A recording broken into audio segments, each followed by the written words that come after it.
So this ignorant, apparently ignorant mind and body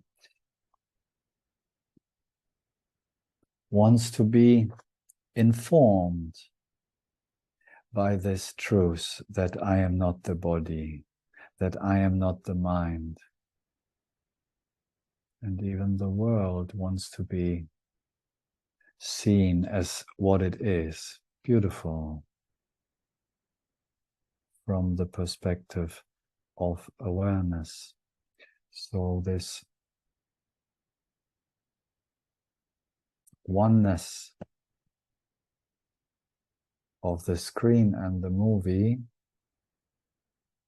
is also experienced in the body, in the mind, in my relationships, in my work.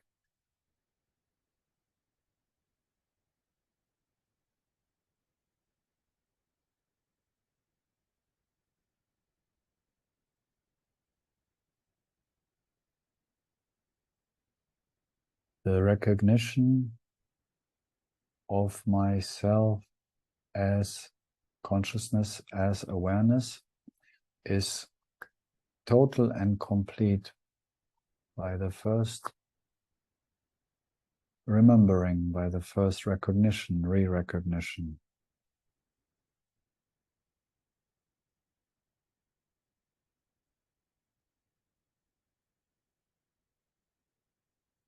But all these apparent parts that we have created in this game of ignorance still pretend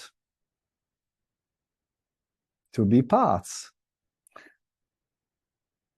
And that's where the honesty comes in. As long my body pretends to be a body, and it feels like a body, and it acts like a body, and it feels heavy like a body, and it feels separate from other beings, then the body doesn't know that it is awareness, so to speak. And as long thought produces these thoughts of separation, of a separate me, the mind still pretends to be a separate person. So we can only claim, I am not the body, I am not the mind, I am not the world, if this is really our experience.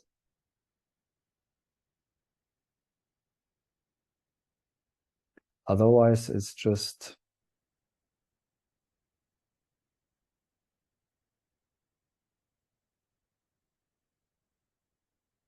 more learning, more memory, and it might even has been our experience, and for many of us it had, but the non-separation, the peace, the happiness of myself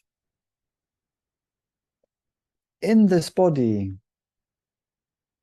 or as this body is as continuous as the formless non-dual awareness, so to speak.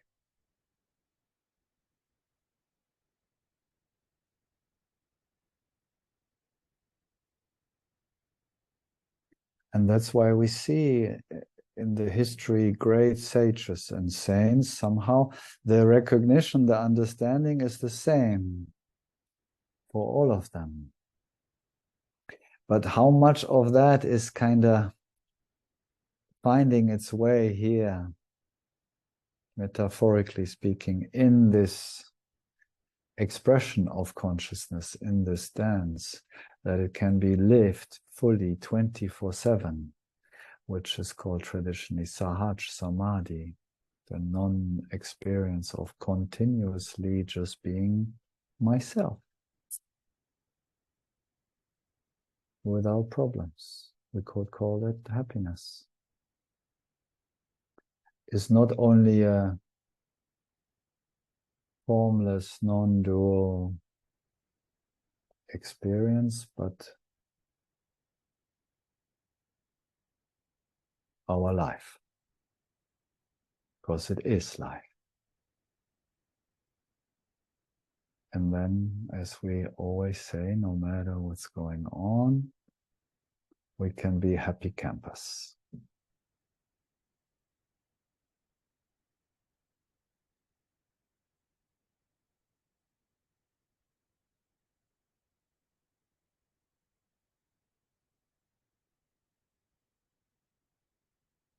Camping here in this dream for a while, with the good and the bad, the pleasant and the painful, welcoming it all, dancing our dance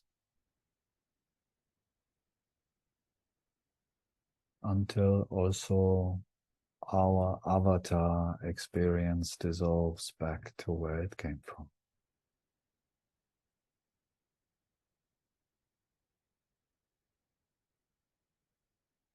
And we make sure, and that is my understanding, we make sure that we don't take some secret separation, some pockets in our subtle bodies, in our minds, that when we leave this body behind, leave this mind behind and go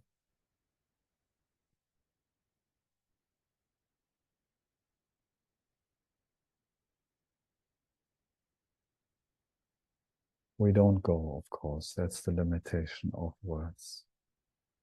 When we leave this body and mind behind, then we make sure that there is nothing left in this dream that is kind of unfinished business.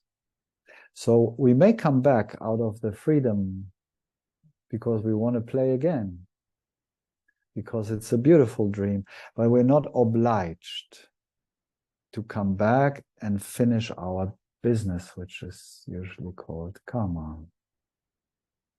And that karma is normally not appearing as thought telling me, oh, I have unfinished business. It's usually hiding somewhere, and it loves to hide in feelings.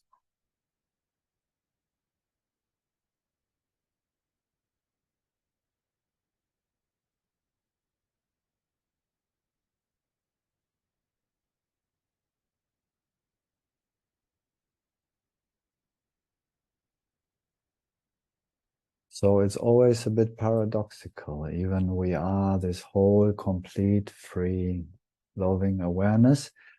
There are these apparent parts in us that are playing for the sake of the game to be separate things, separate phenomena, separate forms.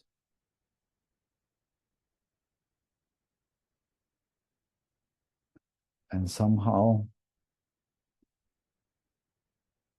this embodiment of awareness, we could call it,